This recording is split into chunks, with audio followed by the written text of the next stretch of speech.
کسی ایک صحابی کے بارے میں اگر میرا آپ کا یا کسی شخص کا یہ خیال ہو کہ اس کے دل میں نعوذ باللہ من ذالک بدنیتی تھی، اس کے دل میں نفاق تھا، اس کے دل میں بغض تھا، اگر کسی ایک صحابی کے بارے میں، اللہ اکبر، اہل سنت کا عقیدہ ہے الصحابۃ کلہم عدول، کہ سچائی کا جو معیار ہو سکتا ہے وہ صحابہ کرام تمام کے تمام اس معیار پر پورے اترتے ہیں۔ اجتہادی غلطی کسی سے ہو سکتی، اجتہادی غلطی کی بات نہیں۔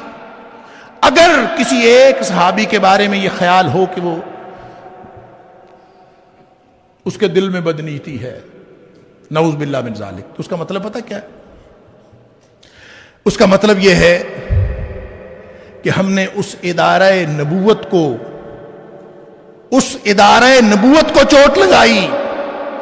جس ادارے نے ان کی تربیت کی تھی۔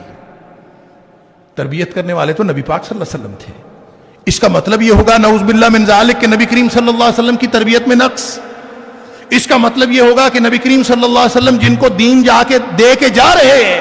جن کو دین دے کے اور آگے پوری دنیا تک قیامت تک پہنچانے کے لیے جن کو ذمہ دار بنا کے گئے، اس کا مطلب یہ ہوگا کہ وہ پورا کا پورا دین جو آج تک ہم تک پہنچا ہے وہ سارے کا سارا دین ایٹ سٹیک ہو جائے گا، دین ناقابل اعتبار ہو جائے گا۔ اس لیے کہ معیار تو صحابہ کرام ہے۔ اگر صحابی غلط ہے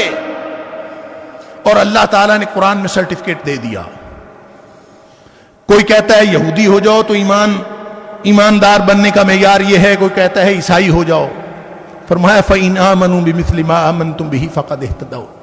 ابو بکر جیسا ایمان لاؤ تو ایماندار بنو گے، عمر فاروق رضی اللہ تعالیٰ عنہ جیسا ایمان لاؤ گے تو ایماندار بنو گے، عثمان غنی رضی اللہ تعالیٰ عنہ جیسا ایمان، علی مرتضیٰ رضی اللہ تعالیٰ عنہ جیسا ایمان، صحابہ کرام رضوان اللہ علیہم اجمعین، سارے کے سارے صحابہ کرام ایک ایک آسمان نبوت کا درخشندہ ستارہ ہے، اس جیسا ایمان ہوگا فقد اہتدوا، تو ہدایت ملے گی۔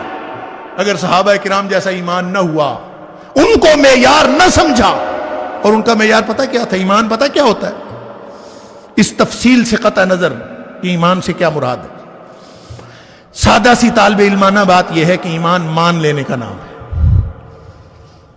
جان لینے کا نام ایمان نہیں ہے۔ بہت سارے لوگوں نے اس غلط فہمی میں ڈالا ہوا ہے کہ ایمان معرفت کا نام، ایمان معرفت کا نام نہیں، ایمان بس مان لینے کا نام ہے، بات سمجھ میں آتی ہے یا نہیں آتی تو بھی مان لینا یہ ایمان ہے۔ جس شخص پر آپ ایمان کا اظہار کرتے ہیں، آپ کا علم، آپ کی عقل